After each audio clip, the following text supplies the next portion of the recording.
शिशु मृत्यु दर से अभिप्राय 1 वर्ष से कम आयु के शिशु की मृत्यु से है। जन्म दर से अभिप्राय एक विशेष अवधि में प्रति 1000 व्यक्तियों के पीछे जन्म लेने वाले शिशुओं की संख्या से है। मृत्यु दर से अभिप्राय एक विशेष अवधि में प्रति 1000 व्यक्तियों के पीछे मरने वाले लोगों की संख्या से है। 6 से 14 वर्ष की आयु के सभी स्कूली बच्चों को वर्ष 2010 तक प्राथमिक शिक्षा प्रदान करने की दिशा में सर्व शिक्षा अभियान एक महत्वपूर्ण कदम है। और भारत के कुल 381 मेडिकल कॉलेज और 301 डेंटल कॉलेज है।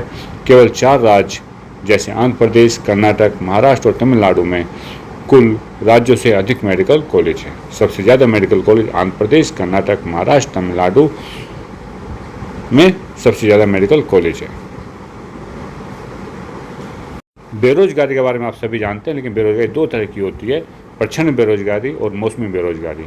प्रच्छन्न बेरोजगारी में लोग नियोजित प्रतीत होते हैं, जबकि वास्तव में वो वहाँ उत्पादक में कोई भी योगदान नहीं कर रहे होते हैं। जबकि मौसमी बेरोजगारी तब होती है जब वर्ष के कुछ महीनों के दौरान रोजगार नहीं खोज पाते हैं, अर्थात उनको रोजगार नहीं मिल पाता है। और भारत में कृषि कोई पूर्णकालिक रोजगार नहीं है, बल्कि यह मौसमी है। इस प्रकार बेरोजगारी कृषि में पाई जाती है। मानव पूंजी क्या है? जिस देश के अंदर मानव के अंदर कौशल और उसमें निहित उत्पादन के ज्ञान का स्टॉक होता है, उसे ही मानव पूंजी कहा जाता है। जैसे हम संसाधन की बात करते हैं, संसाधन में मानव पूंजी, कौशल और उसमें निहित उत्पादन के ज्ञान का स्टॉक होता है। प्राथमिक क्षेत्र के अंतर्गत कौन कौन से व्यवसाय आते हैं? तो प्राथमिक क्षेत्र के अंतर्गत कृषि, वानिकी, पशुपालन, मत्स्य पालन, मुर्गी पालन और खनन तथा उत्पादन शामिल है। द्वितीय क्षेत्र के में विनिर्माण शामिल होता है। और तृतीय क्षेत्र में व्यापार, परिवहन, संचार, बैंकिंग, बीमा, शिक्षा, स्वास्थ्य और पर्यटन सेवाएं शामिल होती है।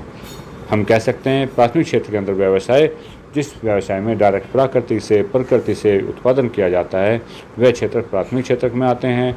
जिनमें उन्हीं उत्पादों में कुछ विनिर्माण किया जाता है, अर्थात कुछ निर्माण किया जाता है, तो द्वितीय क्षेत्र में आते हैं।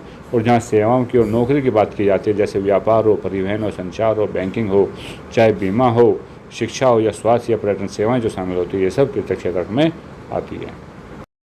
साक्षरता क्या है? पढ़ना लिखना ही साक्षरता नहीं है। साक्षरता प्रत्येक नागरिक का अधिकार व कर्तव्य है। फिर भी जनसंख्या के विभिन्न भागों में व्यापक अंतर पाया जाता है। महिलाओं की साक्षरता दर पुरुषों से 16.6% कम है। ग्रामीण क्षेत्र और नगरीय क्षेत्रों में साक्षरता दर में अंतर पाया जाता है। और सन 2011 में केरल में साक्षरता 94% थी, जबकि बिहार में केवल 62% थी। साक्षरता केरल में 94% थी और बिहार में केवल 62% थी।